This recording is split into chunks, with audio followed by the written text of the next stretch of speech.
देश के प्रधानमंत्री नरेंद्र मोदी जी कृपया इस चीख पुकार को सुनिए। हमारे आदमी की हत्या कर दी गई है, मुझे सीबीआई जांच चाहिए। भारत देश के रक्षा मंत्री राजनाथ सिंह जी इस महिला की चीखों पुकार को आप भी सुने।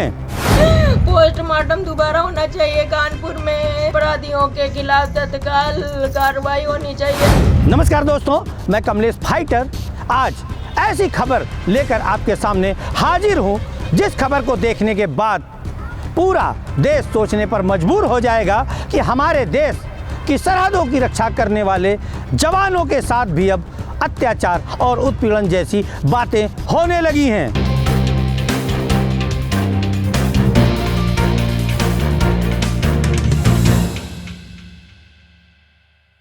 आपको स्क्रीन पर जो तस्वीर नजर आ रही है, ये बिल्हौर तहसील के सुजान निवादा ग्राम भैंसऊ के रहने वाले 45 वर्षीय सत्यनारायण सविता की तस्वीर है। ध्यान से देख लीजिए, ध्यान से देखिए। ये तस्वीर देश की रक्षा करने वाले एक सैनिक की है और इस सैनिक ने देश की रक्षा करने का जज्बा लेकर के सेना में भर्ती होकर के देश की रक्षा करने का प्रण भी लिया था। कानपुर की तहसील बिल्हौर के सुजान निवादा ग्राम भैंसऊ में रहने वाला ये सत्यनारायण सविता नाम का युवक 2003 में देश की सेवा करने का प्रण लेकर बीएसएफ में तैनात हुआ था और उसके बाद बतौर इंस्पेक्टर बीएसएफ में तैनाती के दौरान बॉर्डर पर देश की रक्षा भी करता रहा। धीरे धीरे सत्यनारायण को बीएसएफ की नौकरी करते हुए लगभग 19 साल बीत गए। किसी तरह वो बीएसएफ की नौकरी कर रहा था, लेकिन जो हमें जानकारी मिली है, जो सत्यनारायण की पत्नी के आरोप हैं, उसके अनुसार लगभग 2 वर्षों से सत्यनारायण का उसके उच्च अधिकारी, उसके जो सीनियर थे, उसका उत्पीड़न कर रहे थे। शारीरिक रूप से, मानसिक रूप से, किसी भी प्रकार से वह उसे छोड़ नहीं रहे थे, जिसकी बातें अक्सर वो अपनी पत्नी से किया करता था। अपने उत्पीड़न अत्याचार की दास्तां अपनी पत्नी को बताया करता था। इन लोगों ने मिलकर हत्या करा दी हमारे आदमी की। मुझे यही नाम बताते थे कि राखी, यही मुझे बहुत टॉर्चर कर रहे हैं, यही मार देंगे, कह रहे थे तुझे लटका दूंगा मार के। फौजी सत्यनारायण की पत्नी की माने तो अभी बीती 17 अक्टूबर को सत्यनारायण घर से होकर अपनी ड्यूटी की तैनाती पर गया था और वहां से उसने फ़ोन किया कि उसके अधिकारी फिर से अत्याचार और उत्पीड़न करने में लगे हुए हैं। 24 तारीख के बाद सत्यनारायण की पत्नी इंतजार कर रही थी अपने पति का कि उसका पति दीपावली बाद छुट्टी लेकर के आने वाला है, बच्चों संग दीपावली मनाएगा। लेकिन हम आपको बता दें कि उसकी पत्नी को सूचना मिली कि उसके पति, जो देश की सरहद की रक्षा करने का अपने अंदर मादा रखता था, सोच रखता था, उसने अवसाद में आकर के आत्महत्या कर ली है, फांसी लगा ली है। फौजी के घर में जैसे ही ये सूचना मिली, मानिए उसके घर के साथ साथ पूरे क्षेत्र में हड़कंप सा मच गया, मातम सा छा गया। विडंबना देखिए कि जैसे ही पंजाब के अमृतसर से फौजी का शव जनपद में लाया गया, ना ही तो उसे फौजियों वाला सम्मान मिला और ना ही उसकी पत्नी की कोई भी बात सुनी गई। ये हम नहीं कह रहे हैं, ये उसकी पत्नी के आरोप हैं। आपके सामने स्क्रीन पर कुछ तस्वीरें हम दिखा रहे हैं जो राजनीतिक दलों के नेताओं की हैं। जैसे ही फौजी सत्यनारायण का पार्थिव शरीर उसके घर पहुंचा, जमावड़ा सा लग गया, हजारों लोग वहां पर एकत्रित हो गए। इस दौरान कई विधायक और सांसद भी वहां पर पहुंचे। जो लोग पहुंचे थे हम आपको स्क्रीन पर दिखा रहे हैं, ध्यान से देखिए। इस मामले में फौजी सत्यनारायण सविता की पत्नी का आरोप है कि उसके उच्च अधिकारियों ने उनके पति को प्रताड़ित किया। उनके पति ने आत्महत्या नहीं की है, बल्कि उनके पति की हत्या हुई है। क्या कुछ कहा है सत्यनारायण की पत्नी ने, आपके सामने है। मैं लक्ष्मी देवी, इंस्पेक्टर सत्यनारायण 113 बटालियन में पोस्टेड थे पंजाब में। हमारे आदमी की हत्या कर दी गई है, मुझे सीबीआई जांच चाहिए। अपराधियों के खिलाफ तत्काल कार्रवाई होनी चाहिए। अपराधी अजय एसी, ध्रुव डीसी, अंसारी 1 स्टार उसका था, ध्रुव एसएम सर और कमांडेंट एसीओ, इन लोगों ने मिलकर हत्या करा दी हमारे आदमी की। मुझे यही नाम बताते थे कि राखी यही मुझे बहुत टॉर्चर कर रहे हैं, यही मार देंगे, कह रहे थे तुझे लटका दूंगा मार के।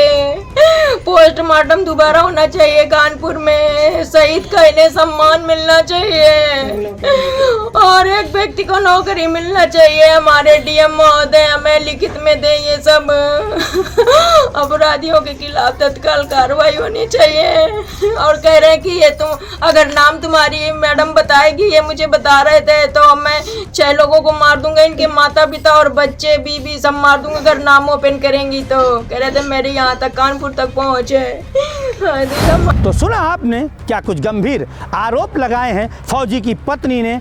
अब हम आपको बता दें कि फौजी की पत्नी का कहना है कि उसके पति का दोबारा पोस्टमार्टम कराया जाए, सीबीआई जांच हो और जो आरोपी हो उनके खिलाफ कार्रवाई हो, उसके पति का राजकीय सम्मान के साथ अंतिम संस्कार भी हो। अपनी मांगों को लेकर के फौजी की पत्नी, उसका परिवार और पूरा का पूरा गांव सड़क जाम करके बैठ गया था और उनकी मांग थी कि जो आवश्यक कार्रवाई हो वो सरकार करे, सीबीआई जांच हो और उसके पति का पुनः पोस्टमार्टम हो, लेकिन ऐसा नहीं किया गया है। फिलहाल इस मामले में सपा नेत्री रचना सिंह को भी पुलिस ने गिरफ्तार किया था और रचना सिंह ने खुद इंटरनेट पर अपना वीडियो अपलोड करते हुए जानकारी दी थी कि उन्हें गिरफ्तार किया गया है। क्या कुछ कहा था रचना सिंह ने, आप खुद देख लें। मैं रचना सिंह, पूर्व प्रत्याशी समाजवादी पार्टी बिल्लौर विधानसभा। हमको और हमारे पति को गिरफ्तार किया गया, शिवराजपुर थाने ले जाया जा रहा है। शिवराजपुर में सुजान निवादा में फौजी शहीद हुए, मैं वहाँ पहुंची थी परिवार को न्याय दिलाने, जिसमें हमको और हमारे पति को गिरफ्तार कर लिया गया है और अब सरकारी गाड़ी से हमको ले जाया जा रहा है। हम दोनों लोगों को सरकारी गाड़ी से लेकर लिए जा रहे हैं। क्या न्याय दिलाने का यही सजा है हम लोगों को? गिरफ्तारी विपक्ष को बिल्कुल दबाने की कोशिश है। बीएसएफ के एक सीओ की रिकॉर्डिंग हमारे पास आई है। क्या कुछ कहा है उसने फौजी की आत्महत्या के मामले में, आप खुद सुन लीजिए। तो गाड़ी में तो इसका मतलब आप हॉस्पिटल जा रहे हैं सर? मैं निकल रहा हूँ, मेरे को तो अभी पता लगा कि भाई ने कर लिया सुसाइड जी, और मेरे को लगा कि इसको तो 2-3 झापड़ मारूं। जी हाँ, ये कल मेरे से ये इंटरव्यू लिया था। जी जी सर। हाँ, और मेरे को आज सुबह ऐसा लगा कि मैं इसको मारूंगा। अच्छा सर। चलो अच्छा हुआ। अच्छा चलो ठीक है, ठीक है। तो सर नहीं सर, लेकिन आप सीओ साहब होके ऐसा बोल रहे हैं सर कि अच्छा हुआ है, तो अच्छी बात नहीं सर। नहीं, अच्छी बात नहीं है सर, अच्छी बात नहीं है भाई। मैं तो उनको परसों से समझा रहा था कि ऐसा मत काम करना। लेकिन वो तो बोल रहे थे सर कि हमको बटालियन में काफी अफसरों द्वारा तंग किया जा रहा है, परेशान किया जा रहा है। अरे भाई, मेरे जैसा तंग करने वाला होगा ना सर, तो आप मेरे को समझ लेना।